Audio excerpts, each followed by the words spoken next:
Hey, it's Lights Out here, bringing you an NBA 2K12 ranked match commentary. I'm the Houston Rockets, and my opponent is the Boston Celtics. Now, the first thing I noticed when I played this guy is that he decided to sub out Rajon Rondo in favor of Keon Dooling to start the game. Now, I don't recommend this at all. I really don't know why he would do this. Rajon Rondo is a guy that can set up the big three, Pierce, Garnett, Ray Allen, as well as defend Kyle Lowry, who, along with Kevin Martin, are the catalyst of the Rockets offense. But he decided to go with Dooling. It doesn't really work out for him, and that's his decision. And there's Parsons. Parsons knocks down a jump shot. Parsons is one of those guys. It's frustrating. He can knock down a jump shot. He's got good size, so he should be able to drive, you would think, but he's rather weak on his drives. He's slow. Doesn't really get by people, so a little bit of wasted potential. And as you can see, the computer takes out my starting backcourt 1 minute into the game, and so Dragic and Courtney Lee are in. Courtney Lee does a nice play there, but a little frustrating because Kevin Martin and Kyle Lowry are two of my better players, two people I rely on to score with this team. Not really a main offensive option. I guess Kevin Martin trying to get him off some screens using the Rockets playbook. They got a good cross-screen play as well as a double down screen. As you can see, I do like to call plays. I'm not someone that's just going to turbo into the paint. Someone that's going to try to dunk every play. Or just try to set up Scola on the block. A lot of things you can do with this Rockets team. You can send someone back door. We're stuck with Parsons. And that was a stupid pass. But yeah, we're stuck with Parsons at the forward, so he's not really send him back door. If he's wide open, he'll get it, but I wouldn't recommend running too many plays for him. You can see the good pick and roll for the point guard. Dragic doesn't knock it down though. And Scola with the completely realistic putback slam. He does that every game, There's Dooling getting stripped. Again, Dooling's more of a scorer, and you don't need a scorer with the rest of the guys he has out there. Here's a double down screen for Kevin Martin right there. Doesn't get open, but he can pass it back, set it back up. And here's what I'm talking about. Parsons too slow to get past Pierce, and then turns the ball over, allowing Ray Allen to get the wide open fast break layup. Now, in playing ranked matches, you just see about 3 different types of players. You get the guy that's no good, whether he's new to the game, or he's played it a while, he just sucks, or he's just messing around. You just completely run them out of the building, and they're not good. And, you're out there dunking, having fun, and you think you're the best player in the world. Anyways, then you have the guy people like to call a cheeser, or someone who's plays video game basketball. Someone who's just going to try to dunk every play, tries to reach in, plays zone probably, off-the-ball defense. And their mindset is more of, well, it's in the game, so why don't you stop it? But usually those guys are no fun to play, and if you're beating them, which is highly likely because they're usually not very good at the game, they'll quit after the first 2 quarters. Parsons actually knocks down a jump shot right there. And then this guy, I'd say he's the third option. I wouldn't say sim, but just someone who plays a normal game, someone who's new to your skill level, or just someone that when you're playing it's actually an enjoyable experience, not something that's going to frustrate you because he's trying to dunk every play. Not someone who's just going to pick the Lakers or the Heat and try to dunk with LeBron or Kobe every play. You can see Kevin Martin, a good drive. Now watch his free throw. If you've never used Kevin Martin before, you probably won't make the first free throw you shoot with him just because of the way he shoots. Kind of like a middle school girl, little like shot from the chest. You can see he's putting in the whole bench. He's going to put in the whole bench all at the same time. It is not something I recommend you do at all, especially when you're playing a person that has a substitution rotation, as you're leaving your lesser players out there with your opponent's best players. And that's going to let me build a little bit more of a lead than I already have. and take advantage of some matchups we have out here. As he continues to reach in with Keon Dooling, who definitely can't defend. And now he's going to bring in Rondo. He's going to bring in Rondo with less than a minute left in the first quarter with all the bench players. And Rondo's someone who can set people up and defend. And he's not going to set any of these guys up. Marquise Daniels isn't going to score with a wide open court. Steamza, unless you give him a dunk, he's not scoring. None of these guys, this does not play into Rondo's game at all. And so Rondo has to be a scorer, and Rondo as a scorer, nothing. Get that out of here. We go into the second quarter. He brings the starters back in, including Dooling. See Chase Bunninger there, no longer on the team. He's actually going to be a part of the Timberwolves with what they're doing over there. You don't really have a star player on this team. They're working towards Dwight Howard. So you see you got Scola there. You got to work the ball around. Well, without a star player, you got to find the right pieces. With Bunninger gone, they're going to rely more on Chandler Parsons, but as well as some of their new players, they got Lamb from Connecticut, Royce White, Terrence Jones, all good pieces, all solid pieces. We'll see if they're there by the time the game comes out, but at the moment, that's what they have. And so you're going to have a bunch of good wing players. Lowry might leave, depending on, he said that he'll leave. If Dragic stays, he's gone, so you only have one of those two. Bunninger knocks down another one.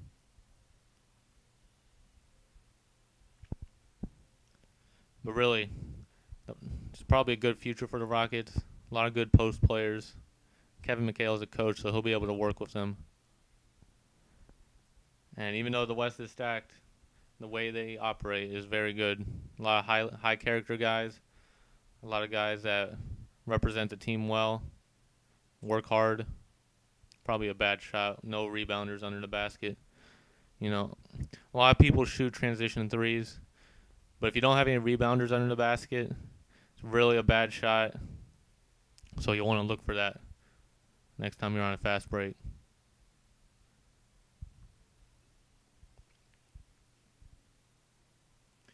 See, old man Camby trying to get into the action right there.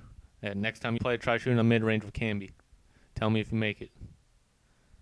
But yeah, Camby probably won't be around anymore either. He's a little bit older. Probably won't want to go back.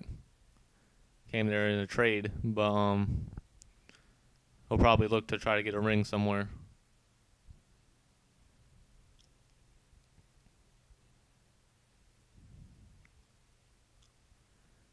Now going into the second quarter, or continuing the second quarter, I should say, he's going to try to use Ray Allen more. Ray Allen's one of those guys. He's always been one of those guys that can get his own basket in this game, whether it's a three-point shot or even driving into his advanced age. He can still drive well, still dunk if you get him into the paint. Not completely realistic, but you see he knocks down the transition three, even with a hand in his face. There are rumors he's going to the Heat. Imagine that. You're playing the Heat, and you got a nice lead. Oh, in comes Ray Allen. Knocks down three three-pointers, and that's it. And then here's a nice young player, Patrick Patterson. Unfortunately for him, they brought in three guys at his position. So we'll see what happens with him. As well as Marcus Morris, who I don't use in this game, but he was a good player in college before the Thomas Robinson era, him and his brother Markeith.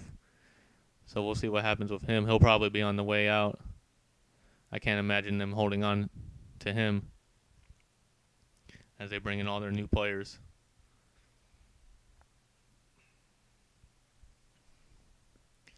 See, the Rockets in this game have a lot of depth. So you'll be able to run your opponent out throughout the game. They'll have to keep up with their starters. They'll get a little tired, especially an older team like the Celtics.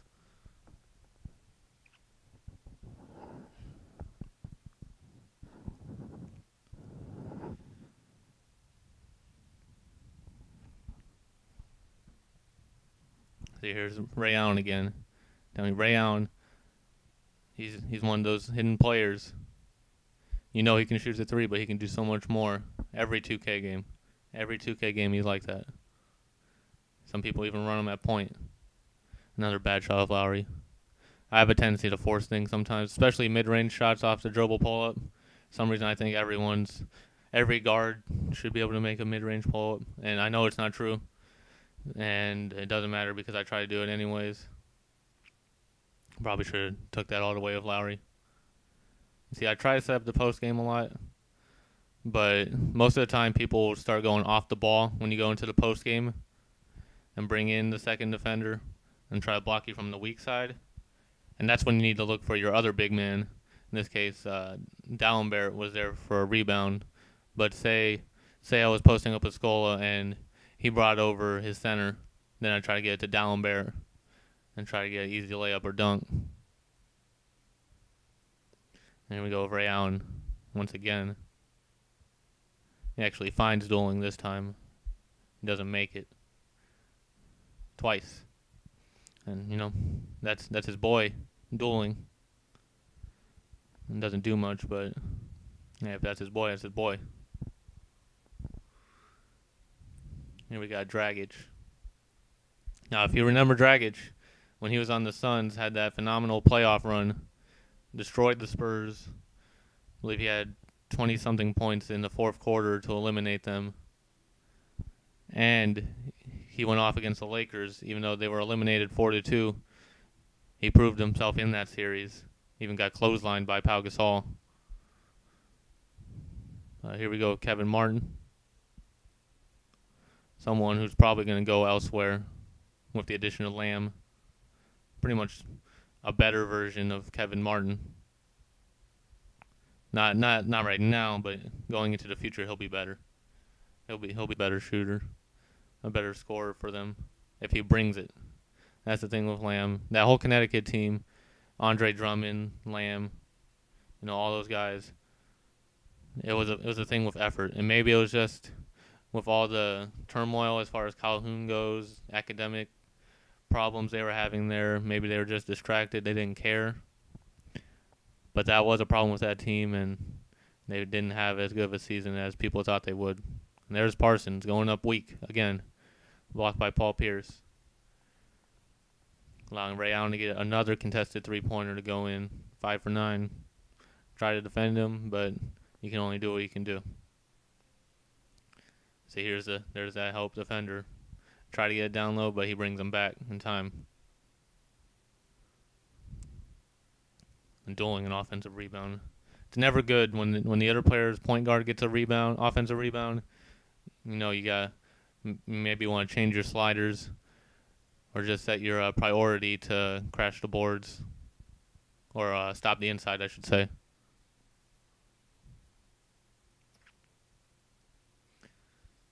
See, Parsons too slow to defend Pierce on the perimeter and gets burned and one layup.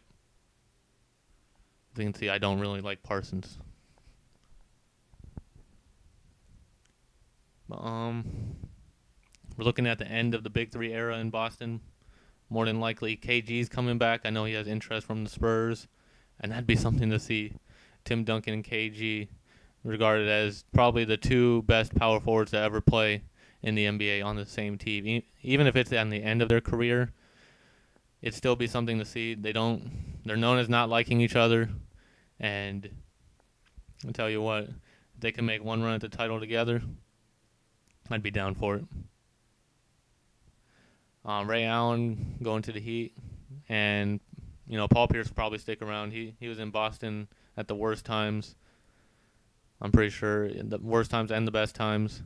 Pretty sure he'll stick around and stay a Celtic for life. They did get Fab Melo and Jared Solinger, so they're building towards the future. Jared Solinger, a guy kind of like Big Baby was, where they'll be able to just throw him the ball down low and he'll get a basket. Probably not the best defender, not very athletic, not a big time dunker or anything, but he's big and he knows how to play. I see a dumb shot by me with Parsons. I need to take him out. I probably will start Bunninger next time I play with the Rockets. And there's my patented pull-up, contested pull-up. Everyone's Jordan on the N1 tour for me.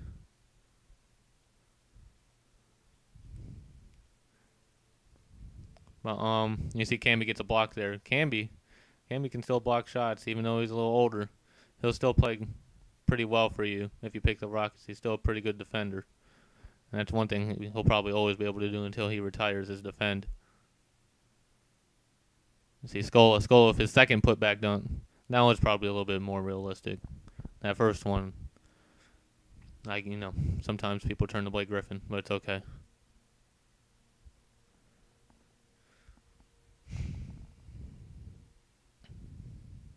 What I'm interested to see with the Celtics moving forward is Rajon Rondo. If he's going to stick around and help with the new players. They also got Fab Melo, who's going to be able to defend the paint, try to stop guys like LeBron and Wade from penetrating, try to help out with that. If he can get any semblance of an offensive game, he'll be a good pick for them. If not, then at least he can't be worse than Ryan Hollins. When he's going in, almost a dumb turnover by me. I ended up forcing a shot going into the fourth quarter, 6-point game, close. And this is the kind of games you want to play. Keep it close into the fourth quarter. Just an exciting game. See, Keon Dooling actually starts. Keon Dooling, I hated on him. But in the fourth quarter, he stepped up. I didn't think he would, but he actually catches fire in this quarter. You'll see. As Bunninger, dumb shot by me, Dragic was open. But yeah, Keon Dooling will step up in this quarter. Paul Pierce. You would think he would get a foul call for that. A superstar call. Maybe if it was the real NBA. Dragic wide open, finally knocks one down. Dragic is a clutch player. Hey, here's Keon. Bam. But yeah, Kyle Lowry, he can probably play point for a team like Orlando. Just step in because Jameer Nelson left, so they have an open spot there. Dwight's probably leaving, but they're building towards the future. Drafted Andrew Nicholson. I think Kyle Lowry would fit there. I mean, right now it's just Chris Duhon, so unless they want to play JJ at point, but I'll stop being ridiculous now. I think Kyle Lowry moves on. They stick with Dragic. They got Lamb at the 2. They'll probably move Kevin Martin. Just reconstruct the whole team. And it's a 3-point game here. So I know I got to step up the defense. And I will. Start knocking down shots. Bunninger again. Actually doesn't make that one. Wow.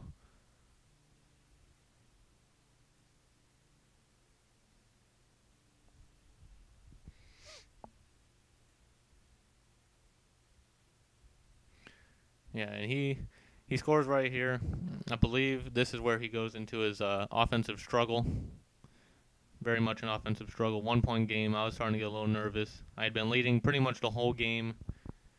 Knocked down a good face-up jumper of Patterson. Patterson's going to be a good player. Probably not for Houston. They'll probably end up moving him. He's a good trade piece. Stick with Terrence Jones, who's a similar player to Patterson, to where he can face up, more of a face-up forward, athletic, strong. So no real need for the same guy twice, just for depth. But they also have Royce White, so Marcus Morris. So I'd say two of those guys need to go. Then again, you can never have too much talent. Now I'm going into the last 2 minutes of this game, sticking with Dooling. Misses a wide open shot. This is where he needs Rondo to really get the offense moving, because he's really struggling. There's Kevin Martin clutch. I'd actually just played a game against the Bobcats before this, and Kevin Martin made a game winner. So Kevin Martin's really my favorite option down the stretch. I actually make the layup there. Probably should have been a foul. Can't get home cooking every game.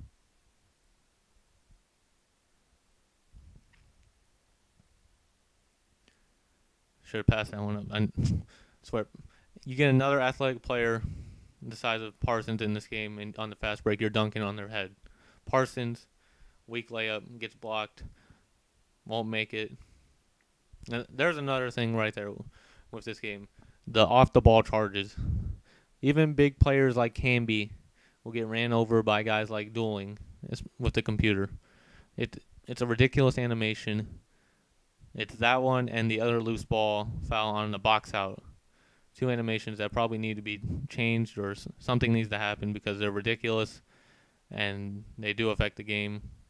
I guess it'd be like a flop, but you can have a better representation of flopping if you want that in the game. Here I'm just up 10, so I'm trying to slow it down. Kevin Martin knocks down another open shot. Really just breaks the game open. And that's pretty much the game. He's going to get a foul here. Knock down a free throw. Really, thanks for watching my first video. I'm going to have more coming out. Really just looking forward to NCAA Football 13. I'm going to have a lot of videos for that. The Heisman mode with Tim Tebow. A lot of the older guys, Robert Griffin.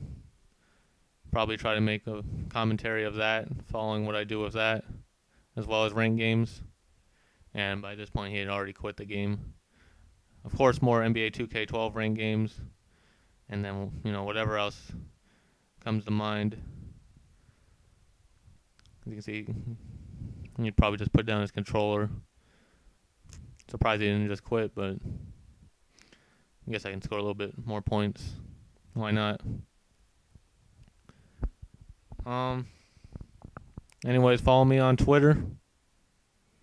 And subscribe, like the video, share with your friends. Thanks for watching.